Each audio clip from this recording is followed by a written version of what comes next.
guys, welcome back.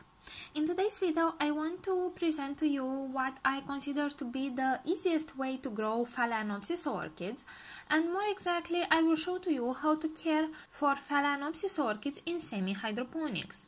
Now, I consider this method to be the easiest, especially because you don't have to look at the roots to see when you need to water, and it is just a simple rule. If the reservoir is empty, you water. If it has passed more than 7 days and you still have water in the reservoir, you water. And that is all.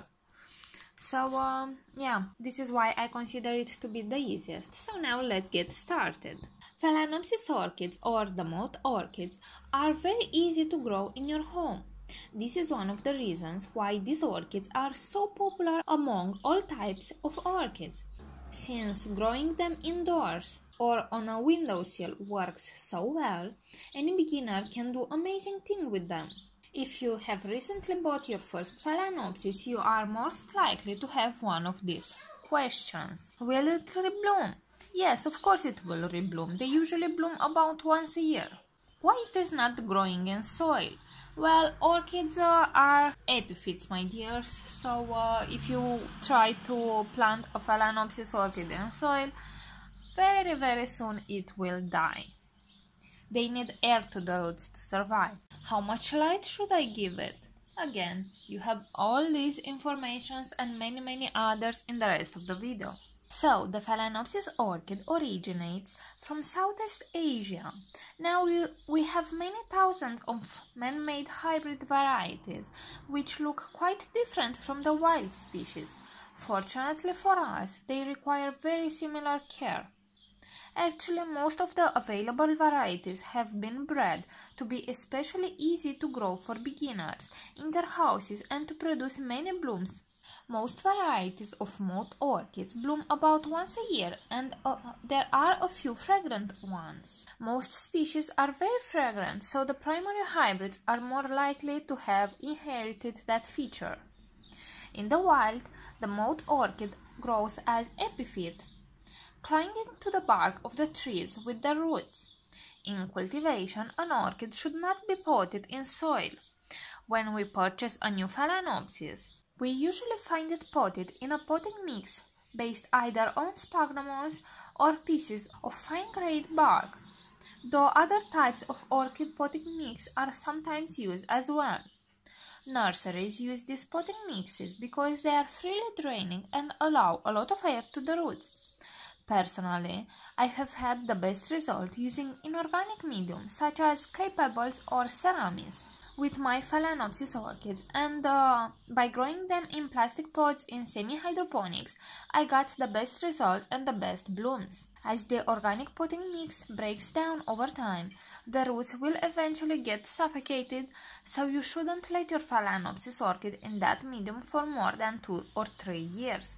So often, when you repot an orchid, immediately after it drops blooms, you should repot her because quite often that medium it is already decomposed.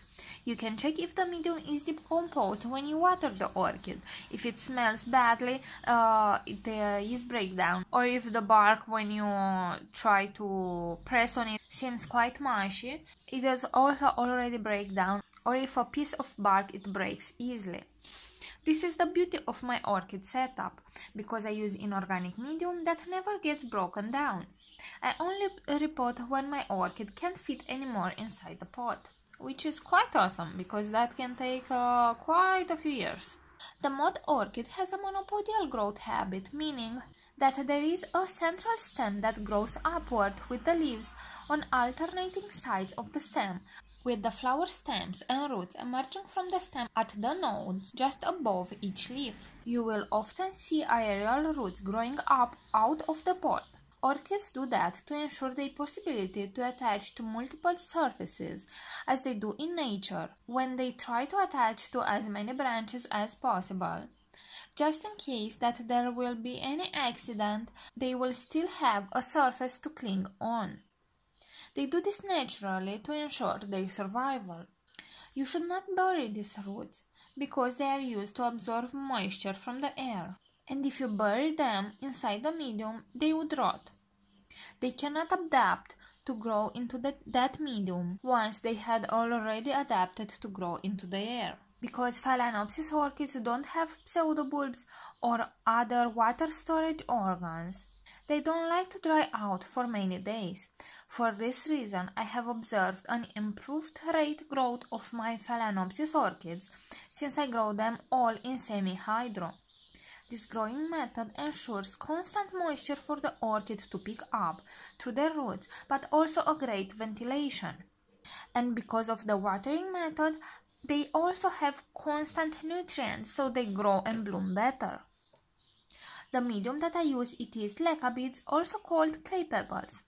I prefer to use the size 4 to 8 millimeters as they are smaller and retain more water, but they also wick the water better to the top, and the dry line will be smaller. In between these pebbles will be some air that will ensure the perfect aeration for the root system. There is no trick for when to water a phalaenopsis orchid that grows in semi-hydro. The rule is very simple. If the reservoir is empty, you need to water the orchid. If it has passed more than 7 days since your last watering and the reservoir is still not empty, you water the orchid again.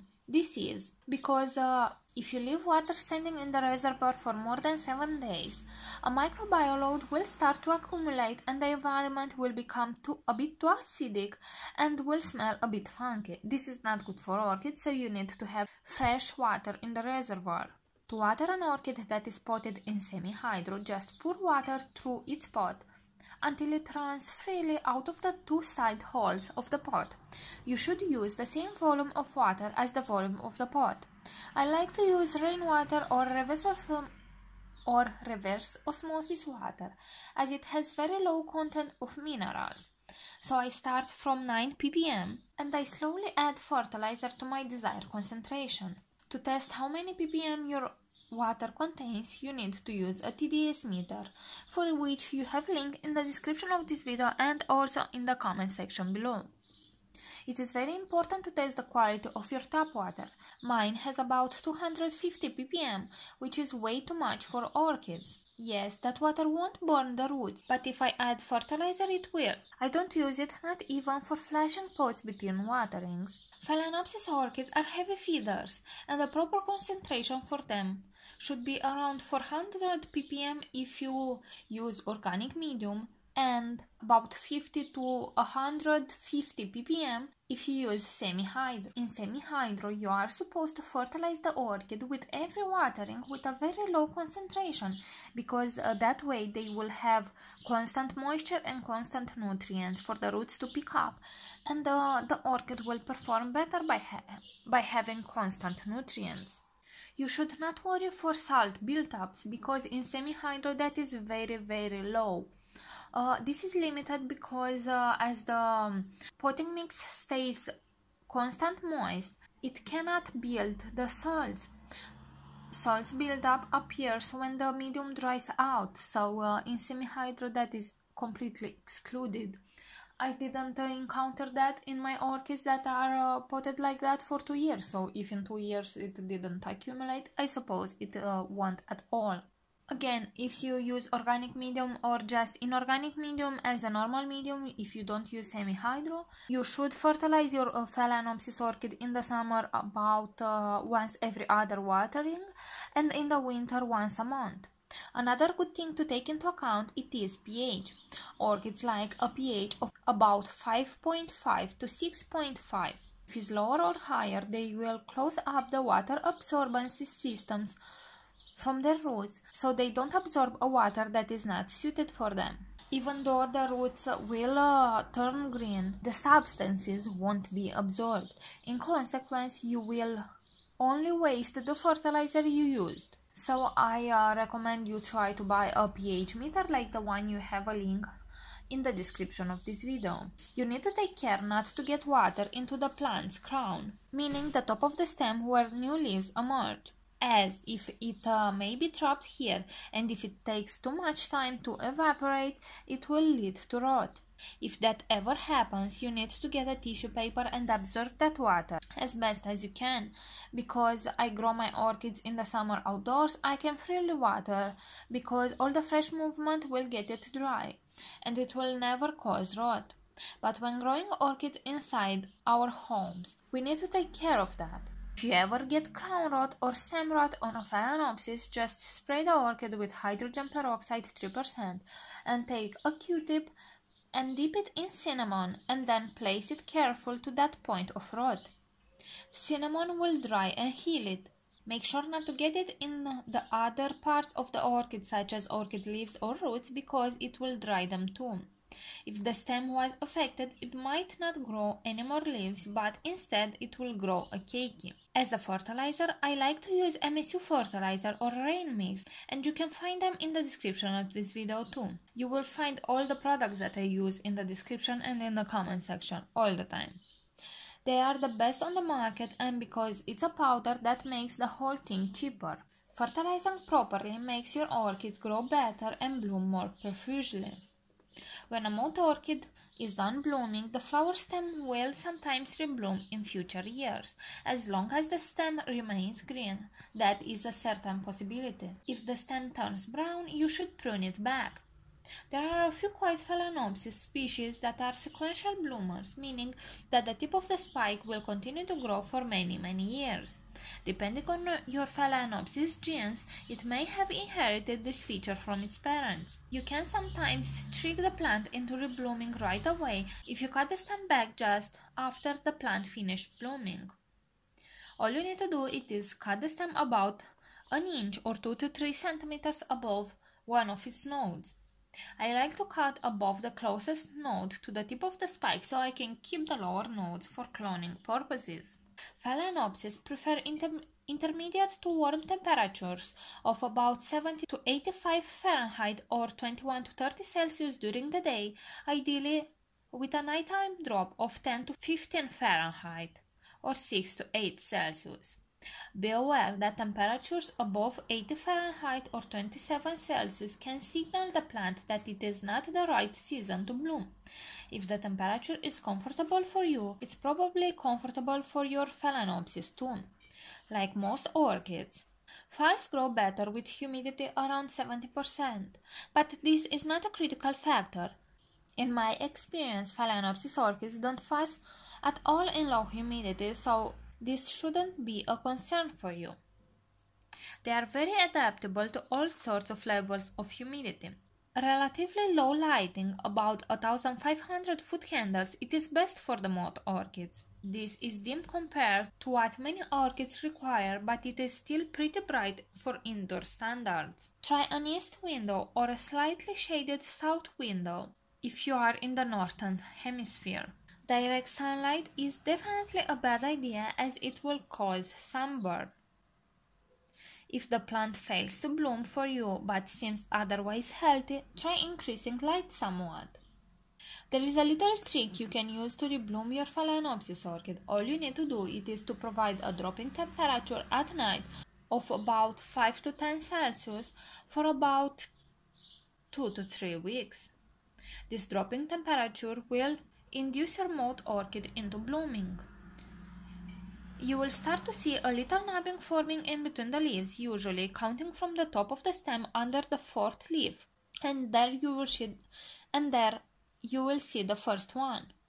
From the time you see the knobbing until it matures and completely opens the blooms, it may take about 3 months, depending on your temperature. The blooms can last for about 6 to 8 months, so you are looking for quite a long show ahead.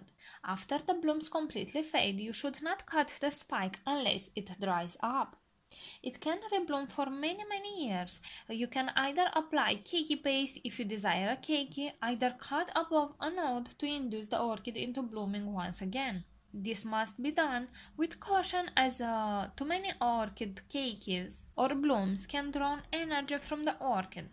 She needs to grow new leaves to rebloom next year. So alright guys, this is all for today.